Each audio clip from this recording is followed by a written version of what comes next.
Chapter 9. A constant rain and shrouded gray sky masked the passing of hours, leaving Cole in a cruel time warp with only one possible end. He tried not to think about the end, but he could not ignore the maddening pain from his wounds. As gusts of wind drove the chill deeper into his body, rain kept falling, penetrating his will, seeping into his consciousness, and flooding his soul. This rain fully intended to kill. As Cole weakened, he stared up at the giant spruce tree towering above him. Desperate tears welled up inside and squeezed past his eyelids. Wind gusted harder. What did it matter anymore if he died? Nobody else cared about him, so why should he care about himself? As Cole's gaze drifted among the branches of the tree, a small bird's nest tucked into the fork of two branches caught his attention. The nest rested near the trunk, protected from both the wind and the rain. As Cole watched, a small gray sparrow landed in the nest, twitched about with a flurry of activity, then flew off. Soon it returned again. Each time the sparrow returned, it carried a bug or a worm in its beak and busied itself over the nest. The visits brought faint chirping sounds. Cole squinted and made out little heads jutting above the nest. This was a mother bird feeding her young. Up there, on a branch barely spitting distance away, little sparrows rested dry and warm, having food brought to them in the comfort of a nest built by their mother. The sight of the baby birds irritated Cole. Without his injuries, he could easily have crawled up and knocked the nest down. That's what the stupid birds deserved. After feeding, the mother flitted to a branch near the nest. She ruffled her wings and chest feathers, keeping an eye on her young.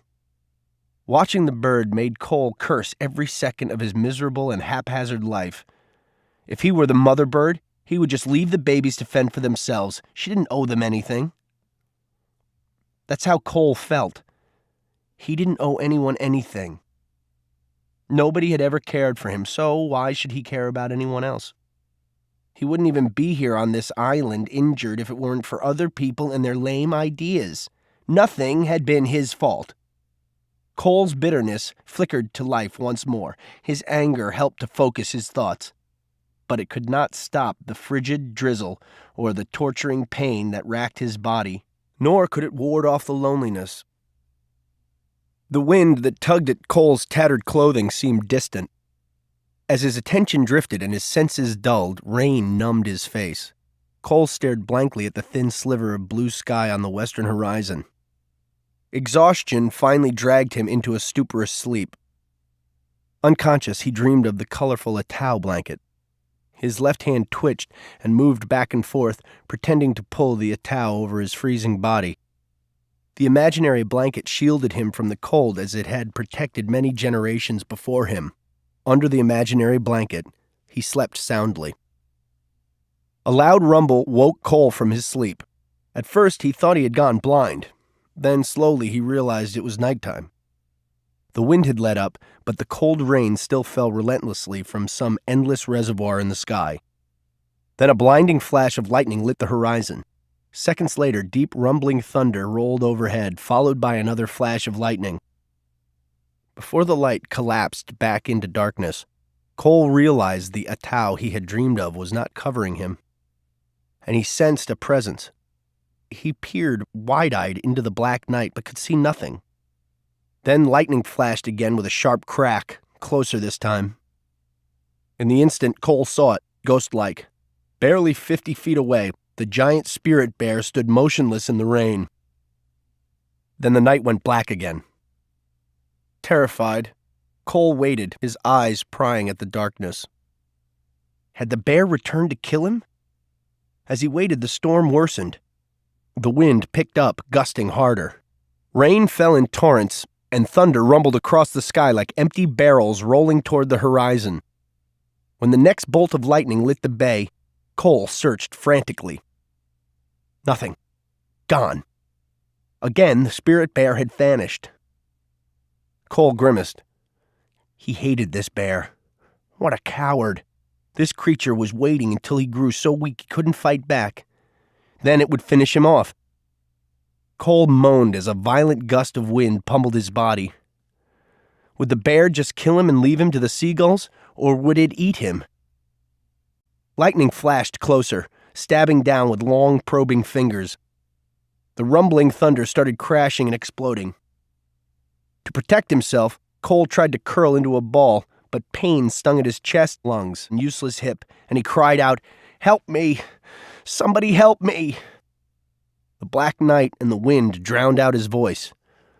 Now the lightning flashed so often that the sky stayed lit for several long seconds at a time, and the thunder came in a continuous roar.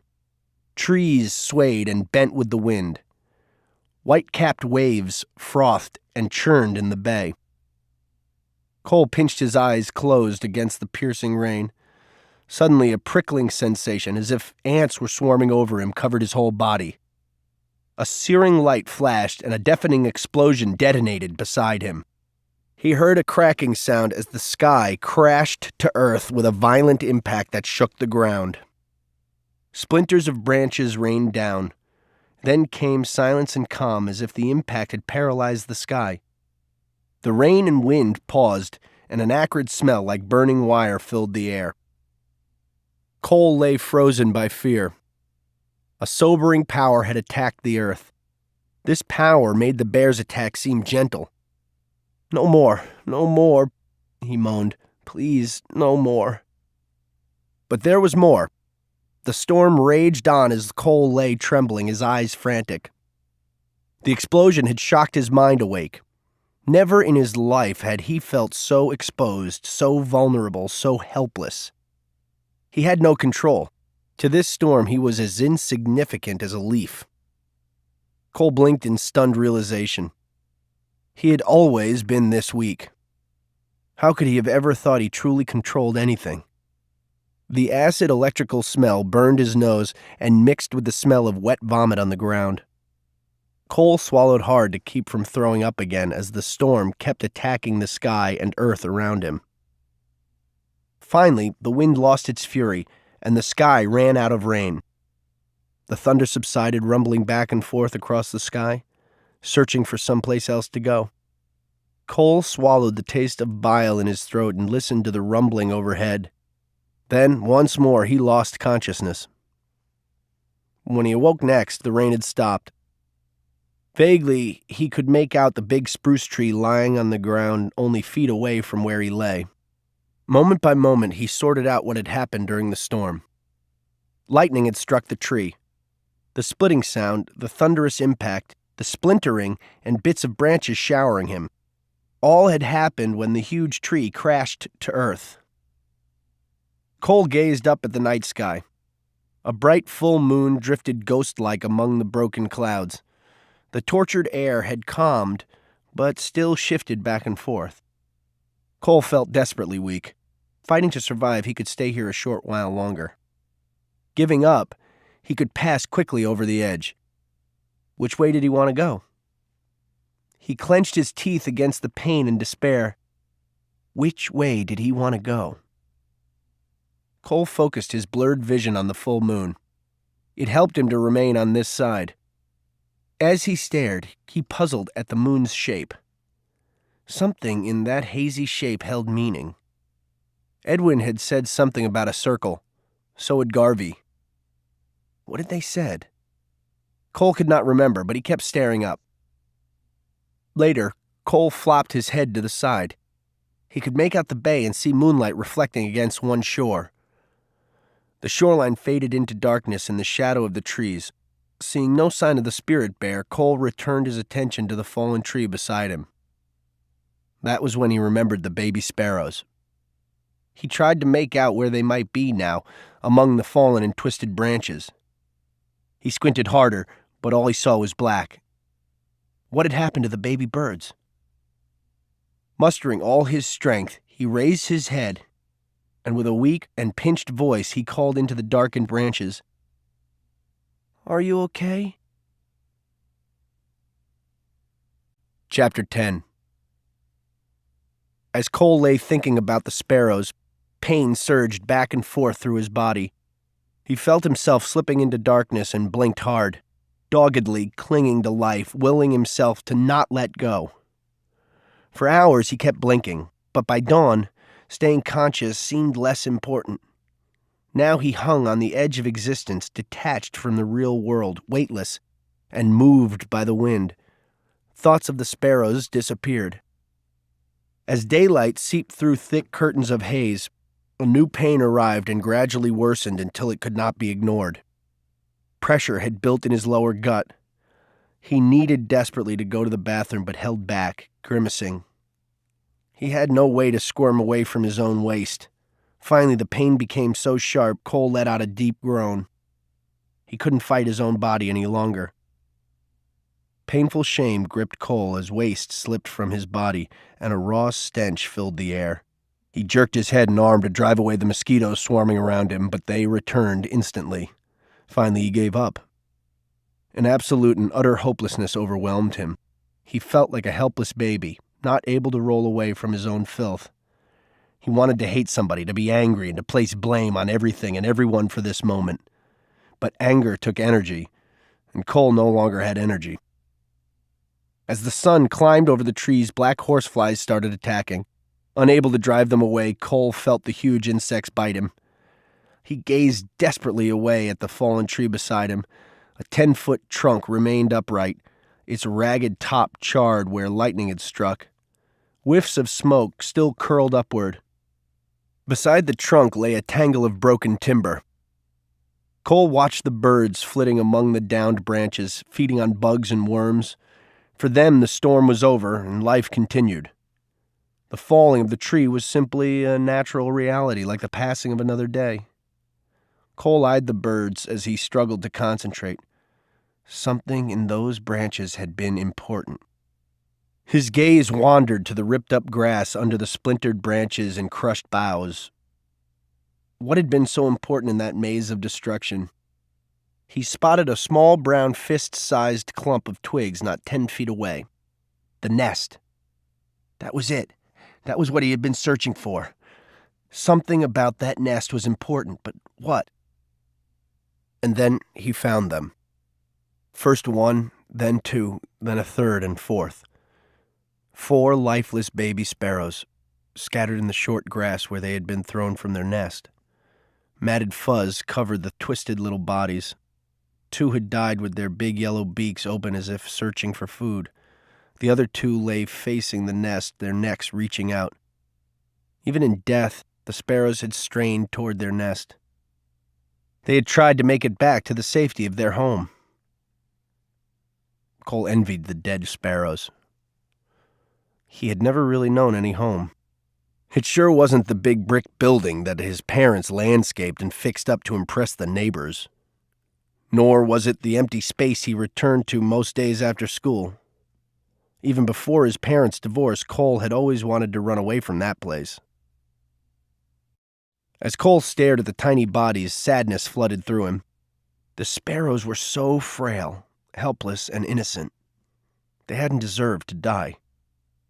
Then again, what right did they have to live? This haunted Cole. Did the birds' insignificant little existences have any meaning at all? Or did his? He watched one solitary gray sparrow hopping among the broken branches near the nest. Was that the mother? Was she looking for her young? Cole licked his cracked and dried lips. At least the babies had a mother to search for them. Nobody, not even a scrawny gray bird, was looking for him. Cole's eyes grew moist.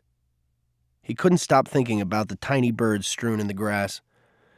Had they suffered before they died, or did their fragile existence just suddenly stop? And what had happened to their energy when their hearts quit beating? It didn't seem right now that maggots would eat the bodies. Or maybe they would just rot into the ground to help the grass grow. Maybe that was the circle Edwin had spoken of. You live, die, and rot, then something else lives, dies, and rots. Cole understood this cycle. Beside him, a tree had died. Already, ants and bugs crawled among the cracked bark and splintered wood. For them, life went on. In a few weeks, they would make new homes from the wood. With time, the tree would rot and become dirt. Then a new seed would fall and grow, and another tree would push upward. Years later, that tree would fall back to earth and begin the cycle all over again. Yes, death was part of living. Cole knew his own body would eventually die in decay and be reduced to dirt. That was okay. That was how the world worked. But how had the world benefited from his living? Was he no better than a tree or some weed? Was his life just fertilizer for the soil? Cole grunted angrily. He didn't want to die yet. Yes, someday that would be part of his circle. Someday he would lie in his own waste and be eaten by maggots, but not now. Suddenly, in that moment, Cole made a simple decision. He wanted to live. In death, there was no control, no anger, no one to blame, no choices, no nothing. To be alive was to have choice. The power to choose was real power, not the fake power of making others afraid. Cole knew he had used that fake power many times. All of his life he had squandered his choices, wallowing in revenge and self-pity, keeping himself down. Now, as he lay near death, those he had hated were safe and warm. Those he had blamed were still alive and well. He had hurt himself most. Life was empty and meaningless unless he found some meaning. Maybe it was a vision, or maybe just a thought. Maybe a hallucination. A simple image entered Cole's mind. A tiny sparrow in a nest, helpless, neck straining upward, mouth gaping open. The sparrow Cole imagined was not angry. The young bird was helpless. It knew nothing of pride or control. It pleaded only for help, wanting nothing more than a worm brought by its mother. A worm was food. Food was energy, and energy was life. The baby begged simply for life. Mosquitoes and horseflies swarmed around Cole's face. He grunted and jerked his head.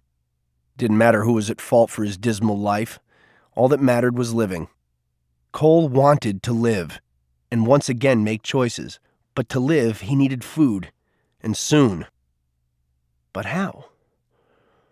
Every ounce of food he had eaten earlier lay in vomited chunks beside his body. Cole fingered blades of grass under his left hand, then broke off a few and brought them to his lips. His dry, swollen tongue felt stuffed into his mouth. Desperately, he opened his crusted lips and poked the grass inside. As he worked his jaws to chew, he reached for more grass. Gradually, the stringy green blades formed a wad in his mouth and he swallowed. Without water, the clump caught in his throat. Again he tried to swallow, but gagged. The clump was stuck and refused to go down or come back up. Panicking, Cole stifled a cough. He didn't dare cough. Frantically, he gagged harder, twisting his head, straining until he felt blood vessels bulge on his face. He couldn't breathe. The clump was suffocating him. Raising his head, mouth wide open, he convulsed, frantic and desperate to dislodge the grass. His body screamed for air. Then suddenly, explosively, he coughed, ejecting the wad of grass. Violent pain, like the claws of the spirit bear, ripped at his ribs. Cole gasped and clenched his teeth, hugging his side with his left arm while his head swam in a fog. A long, grueling minute passed before the pain eased and he dared allow a shallow breath to seep past his lips. Sweat beaded his forehead. When he opened his eyes again, he glanced around and found the stringy lump of grass on the ground beside his chest. He stared. What other choice did he have if he wanted to live? Reluctantly, he picked up the wad and returned it to his mouth. This time he chewed a very long time before swallowing. He exhaled with relief when the grass went down. As Cole reached for more grass, he spotted a worm near his hand and grabbed it instead. The long worm bunched up and squirmed to get free, so he brought it quickly to his mouth and poked it safely past his cracked lips.